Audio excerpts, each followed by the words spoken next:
Hi అండి. Chicken Mamu's అయితే చేసుకోబోతున్నాము. ఉప్మా రవ్వతోటి, గోధుమ పిండి కాదు, మైదా కాదు, హెల్దీ ఉప్మా రవ్వతోటి చేసుకోబోతున్నాం. దీన్ని మిక్సీ పట్టుకుందాము. కొంచెం బరగ్గా మెత్తగా ఉంటుంది. దాన్ని జల్లెడ పట్టుకోవాల్సిన అవసరం లేదు. సో ఇలా బరకగా పట్టుకుంటే లైట్గా తగినంత సాల్ట్ వేసుకొని కొంచెం కొంచెం వాటర్ వేసుకొని లూజ్గా కలిపి దానికి 20 నిమిషాలు కలిపి రెస్ట్ ఇవ్వాలి. కలిపి రెస్ట్ ఇచ్చినాక దీని మీద ఒక ప్లేట్ మూత పెట్టుకొని సైడ్ని పెట్టుకుందాము. ఇప్పుడు మనము చికెన్ మొత్తం ఉడకబెట్టినంతా కూడా మిక్సీకి వేసుకున్నాను. మిక్సీకి వేసుకొని ఇలా బరకగా మిక్సీకి వేసుకొని పక్కన పెట్టుకున్నాను.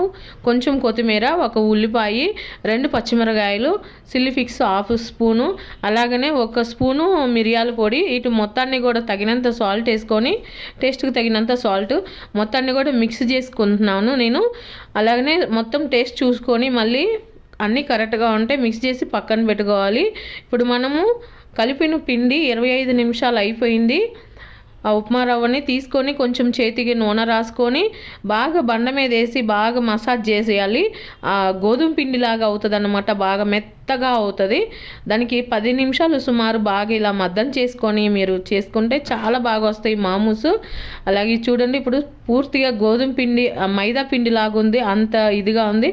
సో చాలా బాగా వస్తుంది. ఇప్పుడు చిన్న చిన్న ఉండలు చేసి ఎన్ని ఉండలు వస్తాయని పక్కన పెట్టుకుందాము. ఉండలు సైజు చేసుకొని ఇలా రౌండ్ చేసుకొని కొంచెం చుట్టూరు నీళ్లు రాసుకొని ఇప్పుడు మనం దానిలో కొంచెము చికెన్ పెట్టుకొని అలాగనే మనము కావాల్సిన షేపు, మనకి ఏ షేపు కావాలో ఆ షేపులో అయితే మనం చేసుకోవాలి.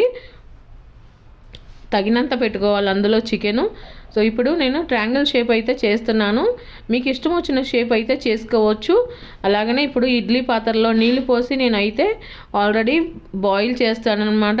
ఇప్పుడు అన్నిటిని కూడా మనము ఇడ్లీ పాత్రలో ఇడ్లీ ఎలా వండుకుంటామో అలాగనే 20 నిమిషాలు అయితే ఉడకబెట్టుకోవాలి. ఎందుకంటే ఉప్మా రవ్వ కదండి.